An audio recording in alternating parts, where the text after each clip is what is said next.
Well, well, well, folks. Last rant of the year. Last rant of 2025. Wow, what are we going to say to sum up this shedding year of life and mindsets and habits and people and things and jobs, and what are we gonna say about it? Are we gonna make a pretty little reel and, sum it all up with a catchy tune?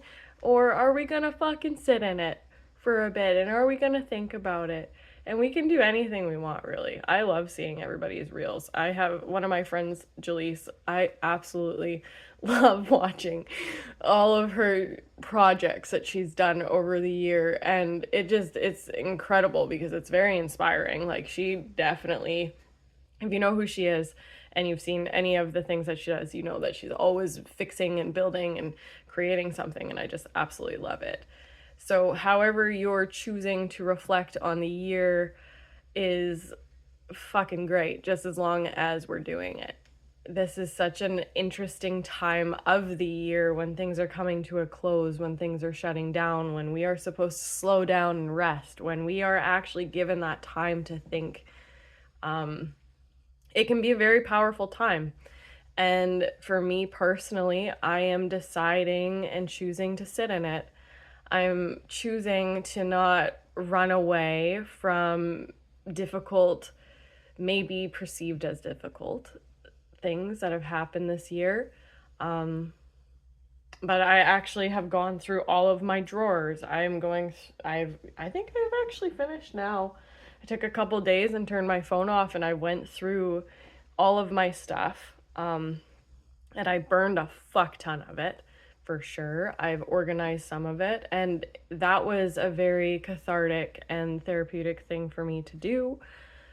So maybe that's something that you would want to do too. You never know. I don't know. But this has been a year. It's been quite the fucking year. I never expected it. Like, I remember having a conversation with my friend Esther when I was still teaching at the studio in town in January of this year, and I was like, dude, this year's gonna be a fucking doozy. And she's like, yeah, I got that right. She's like, actually, the next couple years. But this year specifically, and it definitely was. I never expected to not be part of community farms anymore. I didn't suspect that my relationship of 5 years would end. I didn't suspect that I would again be shedding some friends out of my life that have been there. I never expected certain things to go down the way that they have. I never expected to be teaching at a boarding school. I never expected to be I did expect to still be like in the agricultural world, which I will definitely do most likely for the rest of my life somehow. So thank you to community farms and specifically Brandon for that opportunity, because if I wouldn't have met him, I wouldn't have been there and I wouldn't have learned what I learned and I wouldn't be here now. So there's that. Um, there's also a lot of gratitude that comes with the ending of seasons, and I am so grateful. Fuck, and that word is used so much, but there's not really any other word, But like, I think about it, and I'm like, man, there were some days when like I legitimately could not get out of bed. I was so depressed and I was so sad, and like those days are not that long ago, honestly. Um, and like the fact that that's just part of how things go. Like, we can be grateful for what we have and what we've been through.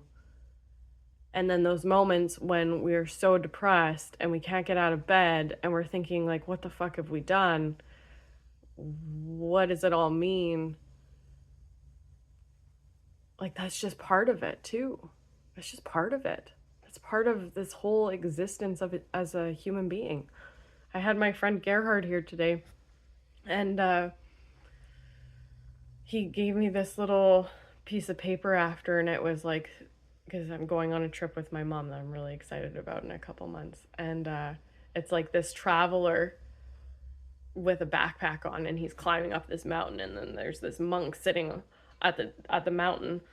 And the traveler was like, what does it all mean? And the monk is like, I was about to ask you the same thing. And it's such a simple thing, but it's just so much more than that. Like this is this is it. This is what we're supposed to do. We're supposed to be experiencing all of the beautiful things that life has to offer, even if they don't feel so beautiful. And even if they feel like you can't get out of bed and you're circumstantially depressed. Circumstantially depressed? Yeah. Like, this is part of it. We're supposed to go through it.